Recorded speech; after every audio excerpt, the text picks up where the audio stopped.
Hello, everyone. If you like what I'm doing here, please consider subscribing, liking, and commenting. It would really help the channel out quite a bit. Thank you very much.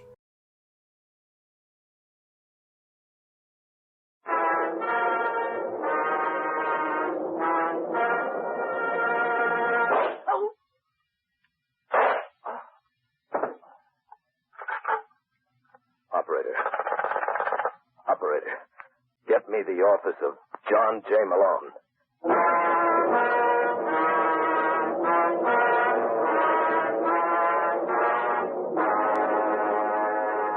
Murder and Mr. Malone. You've read about John J. Malone in Craig Rice's best-selling mystery novel. You've seen him in her hit motion pictures. Now, for the first time, you can enjoy his baffling stories over the air to the adventures of fiction's most famous criminal lawyer in Murder and Mr. Malone.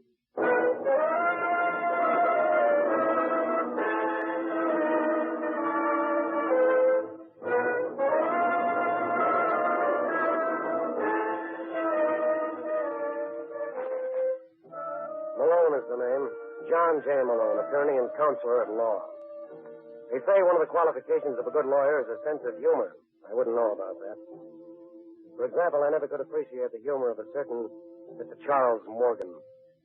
Morgan was a big-time gambler in Chicago whose practical jokes I found a little too strong for my taste. And on this Saturday afternoon, Morgan and a beautiful blonde model named Linda Stevens were planning one of his bets in a car parked in front of the Club 86 on Chicago's South Side. Now, you understand what you're supposed to do, Linda? I'm not too sure, Mr. Morgan. No, what's the matter with you anyway? Your agent told me you were a hep dame. Look, Mr. Morgan, I don't need a job that badly. Oh, I'm sorry, Linda. I didn't mean that. You see, I want to play a joke on this guy. I want to make sure it goes off the schedule.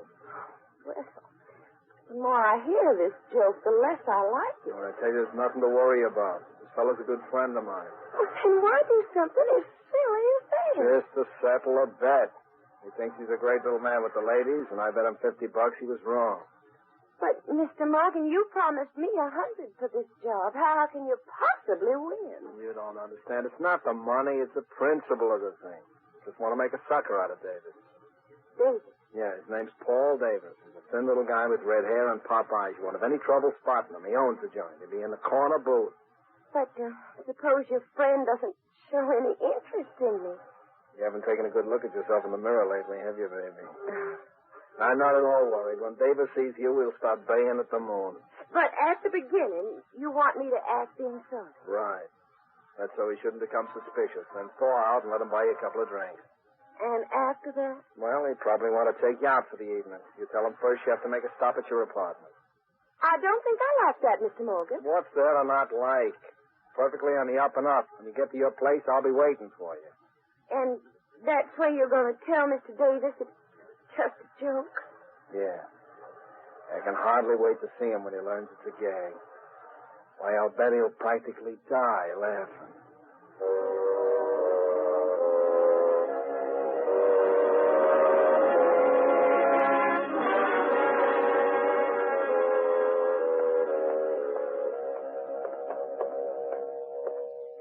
Hey, where do you live anyway, Linda? It's just the next floor, Mr. Davis. Oh, cut it out. You promised you were going to call me Paul. I'm sorry. Paul, do you know a man named... A man named who? Forget it. You know, I don't get you, Linda. When I first saw you in the club, I immediately said to myself, there's a dame with class. I was surprised when you gave me a double.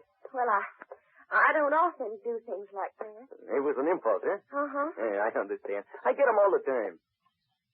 Huh? Where are we going now? Oh, it's this apartment right here. Oh, here, let me help you. No, it's all right, thanks. I can manage. Well, come in. Thanks. Hey, nice layout you got here, Linda.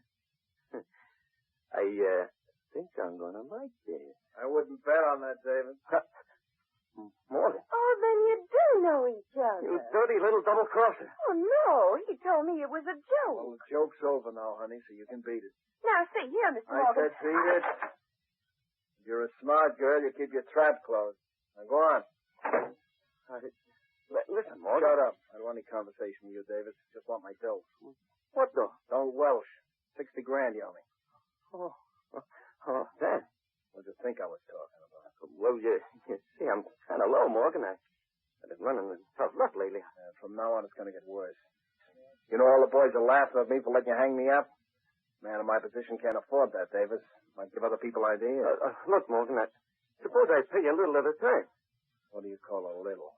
I can give you 10 grand now, and the balance... Keep your hands down. I was just going to get my wallet. You got that dough on you? Oh, yeah. Okay, let's have it. Oh, sure. I was going to give it to you all the time. All right, Morgan, get him up. Put away that gun, Davis. At your age. Well, Mr. Morgan, who's the joker now? I guess it's me. And you're not kidding. That's okay, Davis. I'll see you again. Now lay your odds. Next time you won't be this lucky.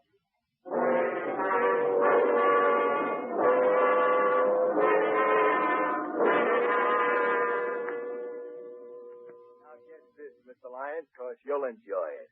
After Morgan goes to all that trouble, Davis pulls a gun on him and leaves him with his tongue hanging out. That's very amusing, Hudson. What happened after that? Oh, Morgan started looking for him again. What do you think will happen if he finds him this time? The same thing, Mr. Lyons? You don't believe Morgan will kill him? Morgan's all talk. Do you think so? I know so. I wouldn't last this long as a private dick if I wasn't a good judge of character. Take it from me, Mr. Lyons. It's all a bluff. That's too bad, Hudson. It would be worth a lot of money to me if it weren't. Oh? How much is a lot of money? What's the difference? You're not interested. Try me. $2,500. You're right. At that price, I'm not interested. It isn't worth more. Everybody knows that Morgan has threatened Davis. You're on absolutely no risk. What have you got against Davis anyway? That is none of your business. Either you want the job or you don't. Well, as long as you put it on that basis, Mr. Lyons, let me think it over.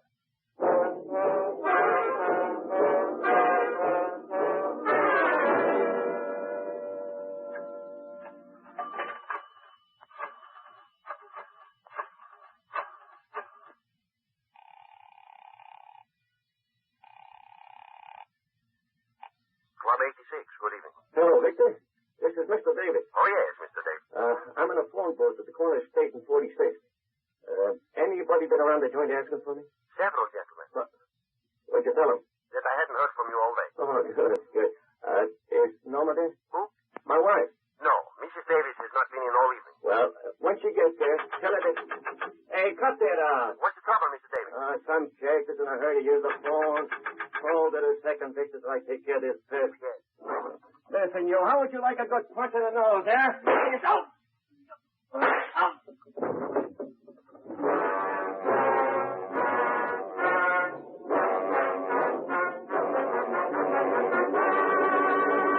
You are listening to Murder and Mr. Malone.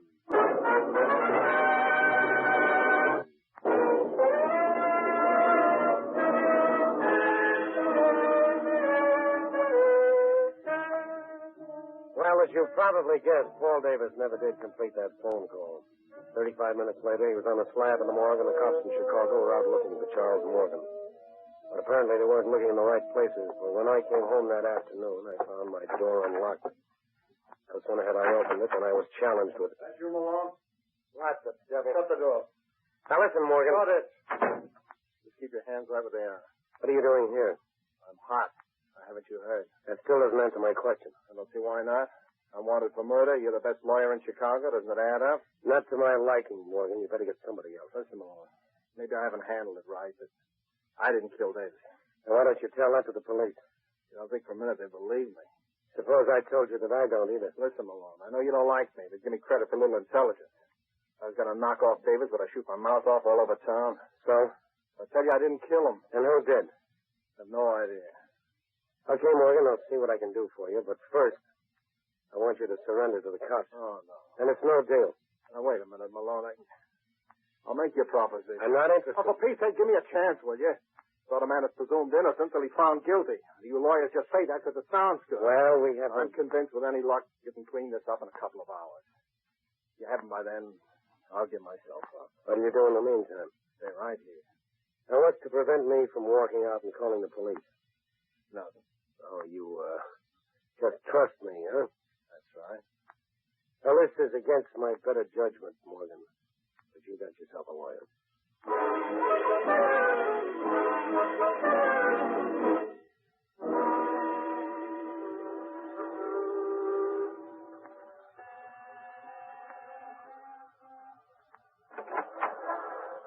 Yes, This is Norma Davis. that's right. My name is John J. Malone. I'm sorry to bother you at a time like this, but I'd like to ask you some questions about your husband. I've told the police everything I know. I'm working on a different angle. Come in. Thank you. Now, what is it you want to know? Have you any ideas who might have killed your husband? Yes. Charles Morgan. I mean, besides Morgan. No, Paul didn't have an enemy in the world. Well, you know, that's not true, Mrs. Davis. Your husband wasn't exactly the most popular citizen in Chicago. How dare you say that to Well, me? I I only won't met- have you talk that way about him. I'm tired of these insinuations. What do you know of the kind of man Paul was? I'm sorry. Oh, you're sorry. Go on and get out. Mrs. Davis, I don't want to I- hear any more about it. Leave me alone. Permit me to congratulate you, Norma. That was a marvelous performance. Thank you, Raymond. You think I convinced Mr. Malone that I was a heartbroken widow? How could you help it when you practically convinced me? Come here, darling. Let me console you.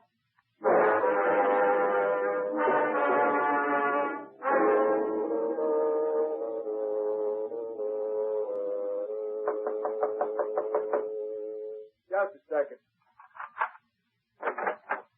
Yeah? I'm looking for a guy named Hudson. Well, look no further, Mr. Morgan. You, Hudson? That's right.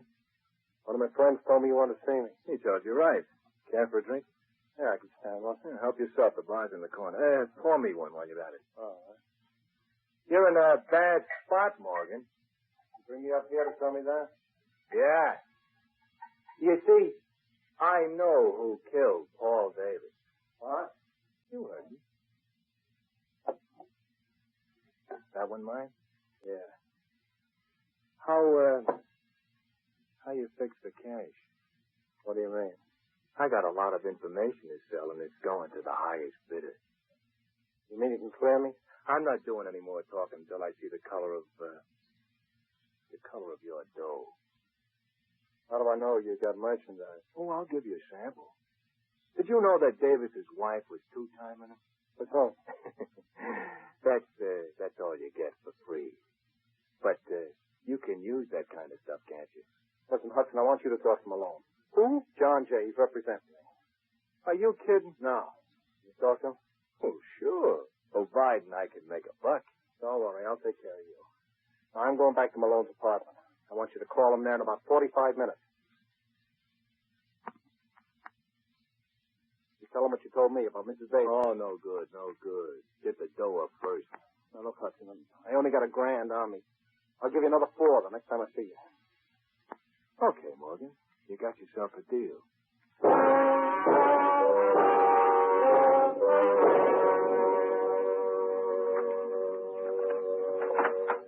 Morgan? Morgan! Oh, great. Yes, sir? Vincent, this is Mr. Malone. There was a man waiting in my apartment. By any chance... Never mind. Come in. Hello, Malone. I was just asking for you, Morgan. Where the devil have you been? Out. That tells me a lot. I thought you agreed to stay right here. I know, but I had to see somebody. Oh, Suppose you tell me what you found out first. well, not very much. Every lead I explored came back to you. Did you see Mrs. Davis? Yeah, just for a few minutes. What'd you think of her? She seemed all broken up over her husband's murder. She was kidding you, Malone. It makes you think so. Because I've been doing a little checking up on my own. She's been holding hands with some guy who wasn't her husband. Where did you get that from? Private Dick, named Joe Hudson. Oh, that lying... I don't care what he is, Malone. He's got the evidence to clear me. Who did he say killed Davis? He wouldn't tell me.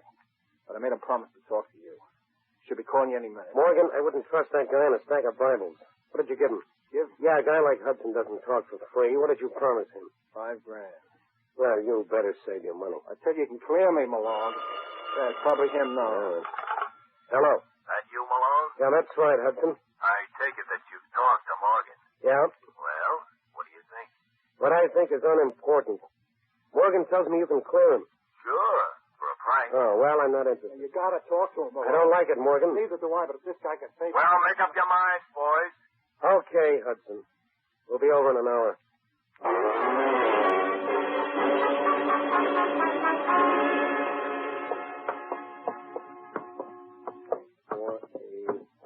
It must be down the hall. No, here it is. I want you to let me handle Hudson, Morgan, and keep your mouth shut. You're the doctor. What's keeping him? I don't know. Maybe went out, huh? Oh, I doubt that. How can you tell? Take a peek at that keyhole. Can't see a thing. Yeah, because the key's still in the lock. That means Hudson's got to be in there. Hey, Hudson, open up! Hudson! All right, Morgan, give me a hand. What are you going to do? Break it down. Shouldn't take too much effort either. Let's go. One more should do it. Heave. Hudson! Hudson! Where the devil is that light switch? Oh, he's somewhere around the door. Watch yourself, Morgan. Wait till I strike a match. I got it. There we are. Malone! Yeah. Is he dead? He's either that or asleep. And with that knife in his back, what do you think?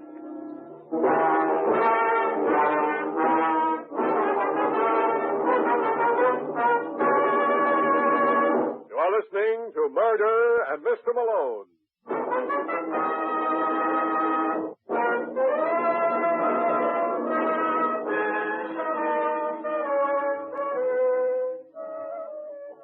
20 minutes after we found the body of Joe Hudson, Lieutenant McGraw of Cook County Homicide arrived. You should have seen his face light up when he spied Morgan. He acted like a man who was prospecting for silver and found gold. It was a nice piece of work, Malone, a very nice piece of work. All right, Morgan, let's go. Hold it, Lieutenant. He's not the reason I called you. No, I know, but I'm not complaining. Told you not to call him Malone. I'm beginning to think you're right, Morgan. For the same nickel, I could have phoned somebody with brains. Now, what kind of a crack's that? Well, in case you haven't noticed, Lieutenant, there's a body lying on that sofa. Yeah, it'll keep. But as long as you raise the point, why did you kill him, Morgan? Are you crazy? I just got here with Malone. Don't hand me that. It's the truth, McGraw. So you're going to be his alibi? Yes, and you better listen unless you want to look like a jerk when we go to trial. Oh, yeah. How long would you say Hudson was dead? Not too long.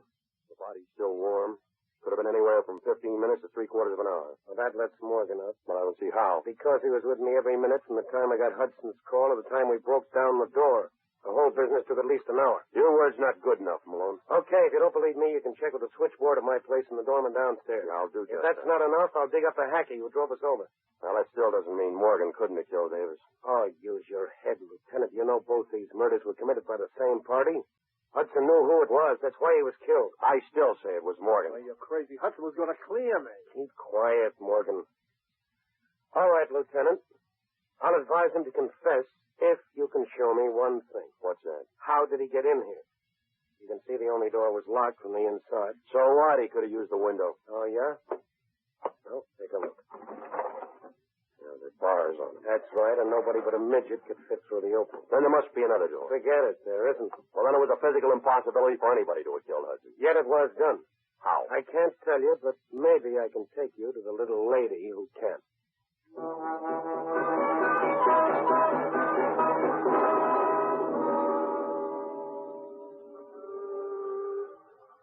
All right, now listen, Malone. If the DA ever finds out I let Morgan go, he'll have my... Wait a minute. Isn't this the house where Paul Davis lived? That's right, Lieutenant. Well, you can't bother his wife now. Why not? Because her husband was just murdered. Oh. Well, she may surprise you with what she knows about it. Morgan told me she was being romanced by some character. Who was it? I don't know. Apparently neither did Davis. You asked me, McGraw. I have a... Yes? Hello, Mrs. Davis. Remember me? Not too pleasantly. Oh, may we come in? I'm sorry, Mr. Malone. I'm busy. This gentleman would like to ask you a couple of questions. This gentleman means nothing in my own life. You never can tell. He's a lieutenant in the Cook County Police. Oh.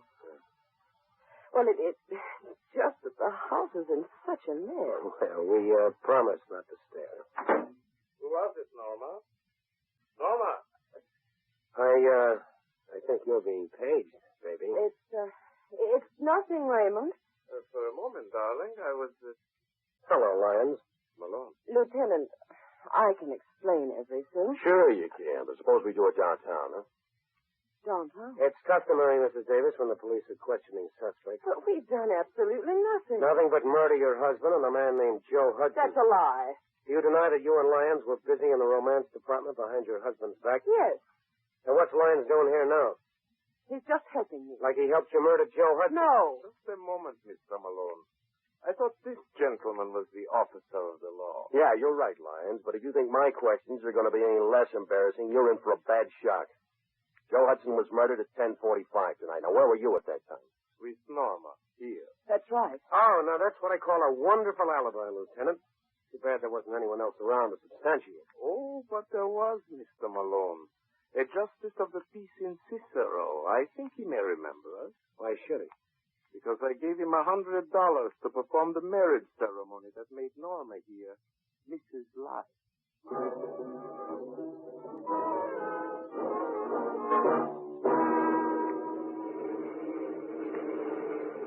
It doesn't make sense, McGraw. You watch where you're driving. I tell you there's something screwy about that marriage. You saw the license. Doesn't it strike you as strange that within 12 hours after her husband is murdered, Mrs. Davis marries another man? Of course it does, but there's no law against it. As an attorney, you ought to know that better than anybody else. Yeah, but an alibi like that must have a hole in it. Yeah, well, you show me where.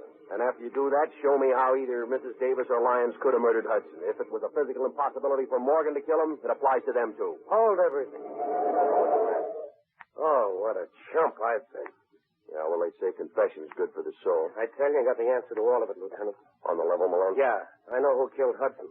And with the help of Morgan, I'm going to prove it.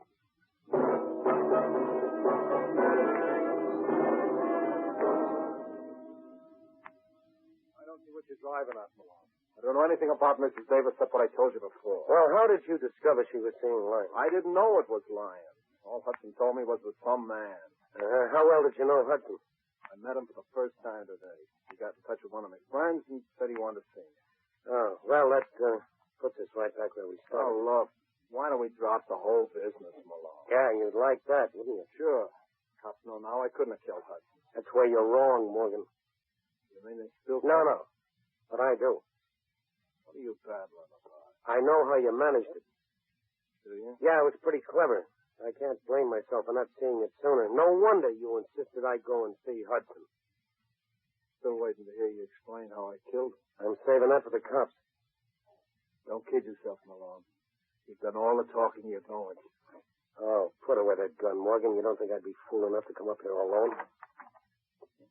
Funny, I don't see anybody around. You're not looking in the right place. What? Get down, Malone. I'm warning you, Morgan. You better throw your gun in the middle of the road. You want it, Lieutenant? Watch it, Malone. He may be acting. Well, with that hole in his forehead, Lieutenant, it doesn't call for much ability.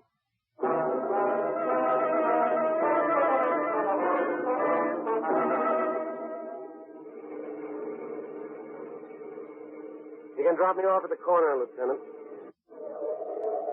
Well, it's been grand. Hold it just a minute, Malone. Are you forgetting something? I got a report to make. Who's stopping? You are.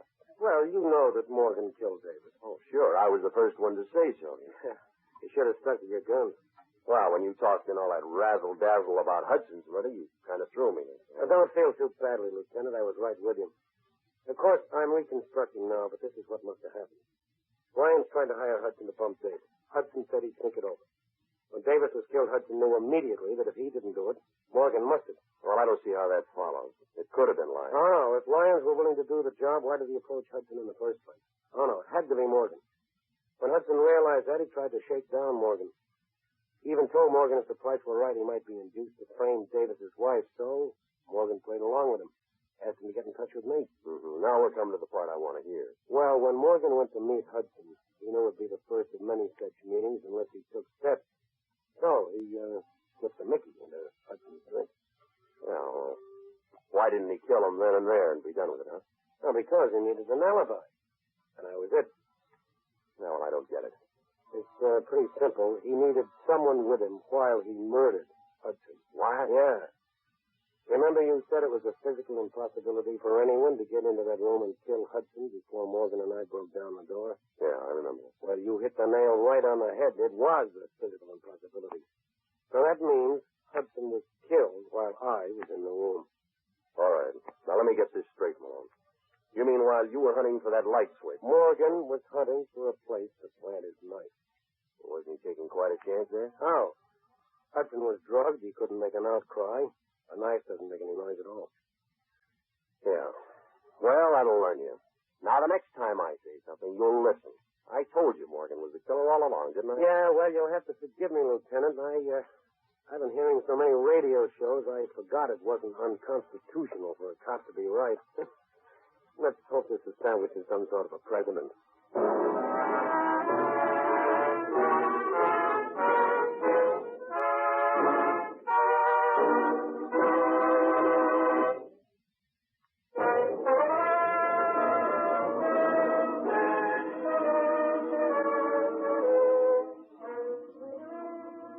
Ever hear the story of the fellow who refused to pay protection money?